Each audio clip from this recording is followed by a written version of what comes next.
Time for Snowball to read The Wolf Queen, Volume 3. Wolf Queen, Book 3 by Ranguin Jarth. From the pen of the 1st century 3rd era sage, Montokai.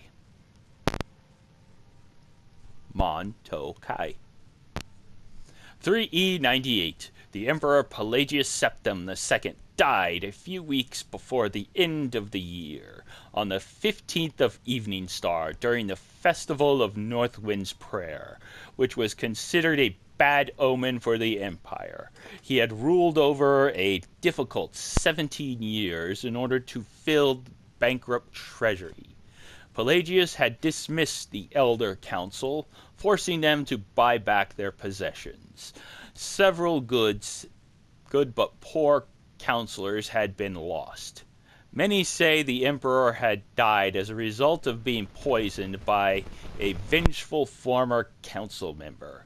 His children came to attend his funeral and the coronation of the next emperor.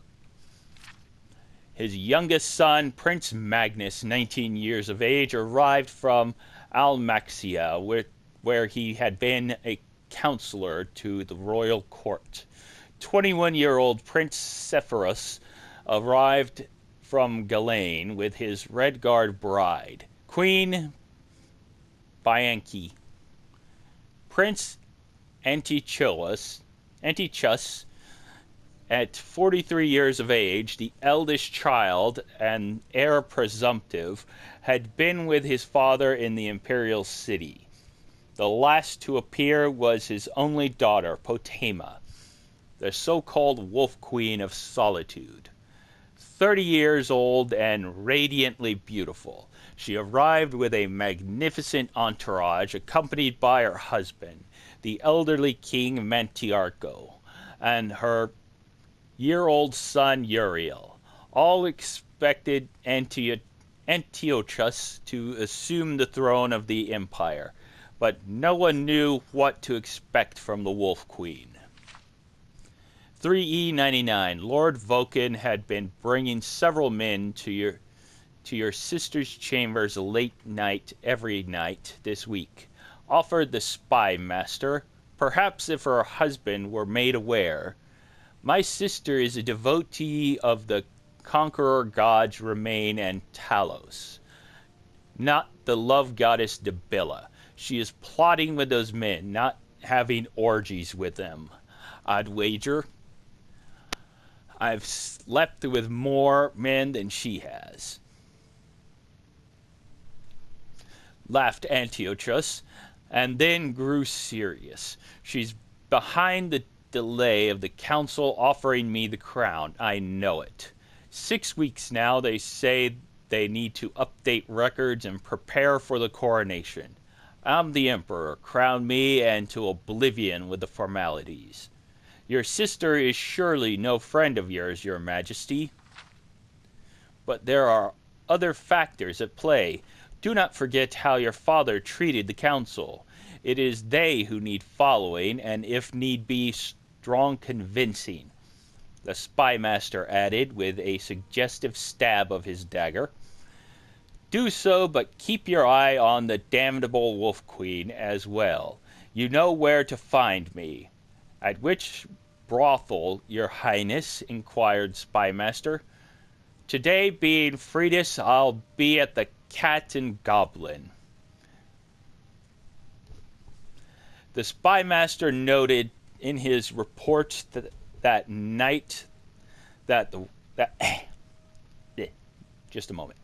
The Spymaster noted in his report that night that Wolf Queen Potema had no visitors, for she was dining across the Imperial Garden at the Blue Palace with her mother. The Dowager Empress Quintella. It was a warm night for winter tide and surprisingly cloudless. Though the day had been stormy, the saturated ground could not take any more, so the formal structured gardens looked as if they had been glazed with water. The two women took. The two women took their wine to the wide balcony to look over the grounds. "I believe you're trying to sabotage your half-brother's coronation," said Quintilla, not looking at her daughter Potema.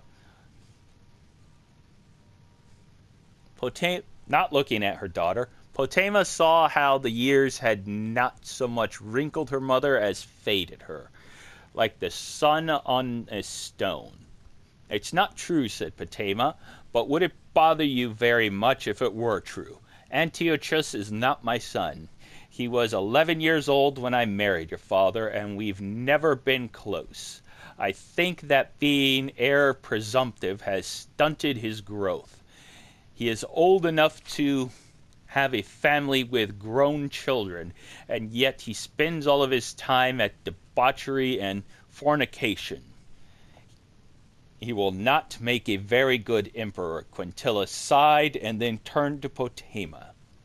"But it is bad for the family for seeds of discontent to be sown. It is easy to divide up into factions, but very difficult to unite again. I fear for the future of the empire." Those sound like words. Yes, they sound like words. "Those sound like words. Are you by any chance dying, mother?" "I've read the omens," said Quintilla with a faint ironic smile. "Don't forget, I was a renowned sorceress in Camelorn. I will dead in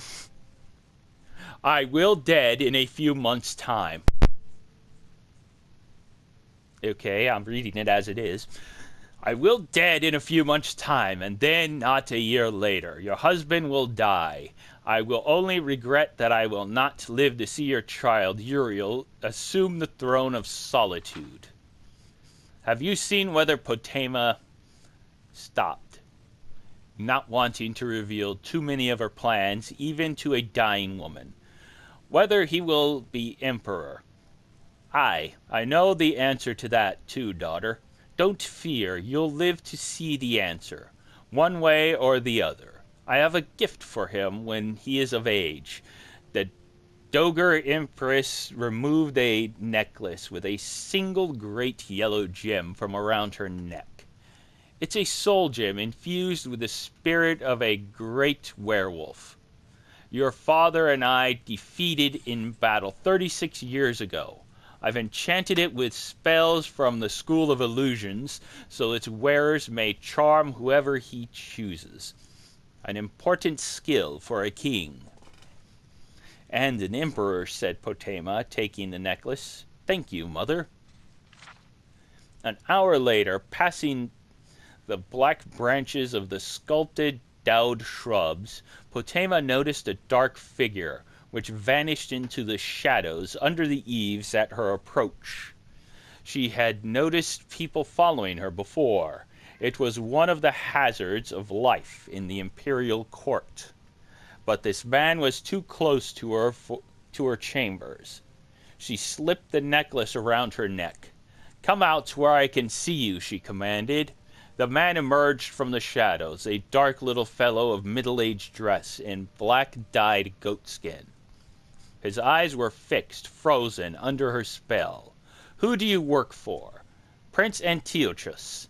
It is my master," he said in a dead voice.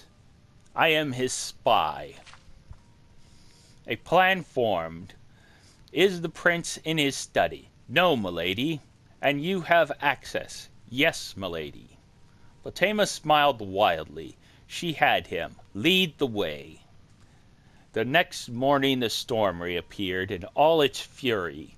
The pelting on the walls and ceiling was agony to Antiochus, who was discovering that he no longer had his youthful immunity to a late night of hard drinking. He shoved hard against the Argonian wench sharing his bed. "Make yourself... close the window," he moaned. No sooner had the window been bolted than there was a knock at the door. It was the spy master. He smiled at the prince and handed him a sheet of paper. "What is this?" said Antiochus, squinting his eyes. "I must still be drunk. It looks like Orcish." I think you will find it useful, your majesty. Your sister is here to see you.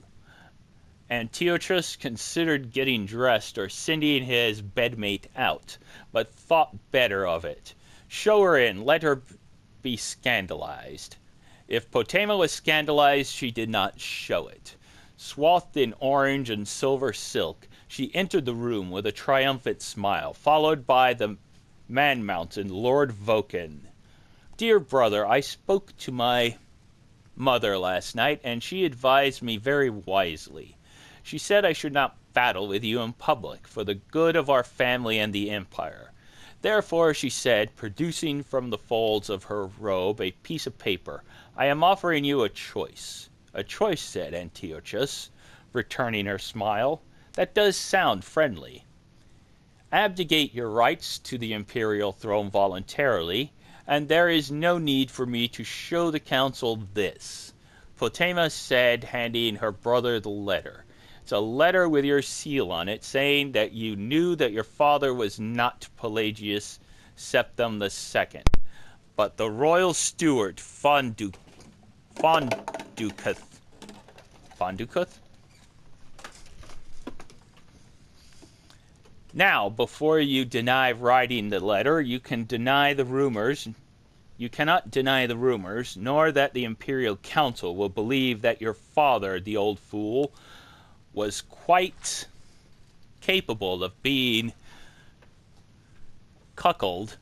Whether it's true or not, whether the letter is a forgery or not, the scandal of it would ruin your chances of being emperor.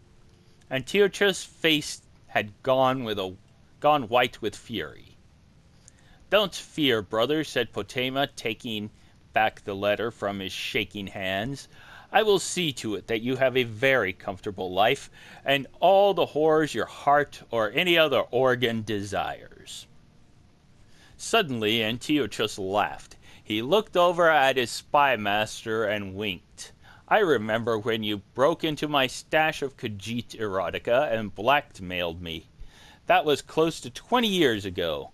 We've got better locks now. You must have noticed. It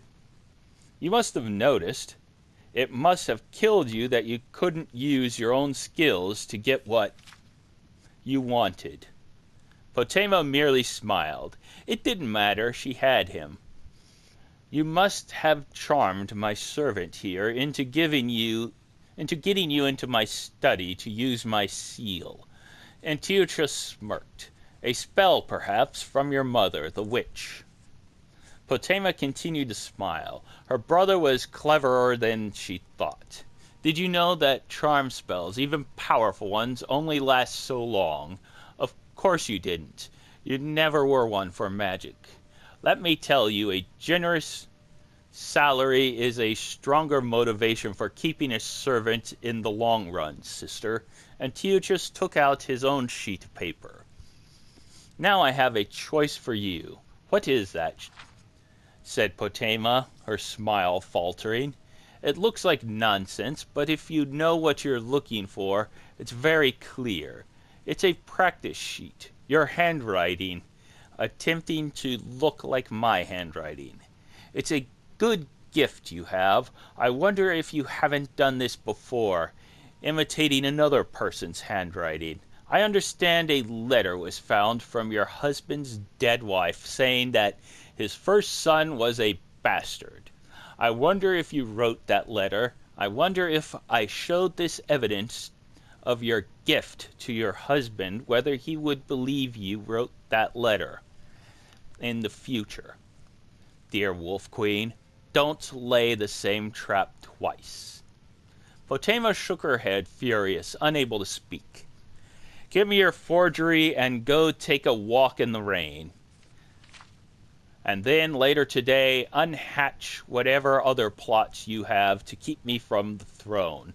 Antiochus fixed his eyes on Potema's. I will be emperor, Wolf Queen. Now go. Potema handed her brother the letter and left the room for a few moments. Out in the hallway, she said nothing. She merely glared at the slivers of rainwater dripping down the marble wall from a tiny unseen crack. Yes, you will, brother, she said, but not for very long.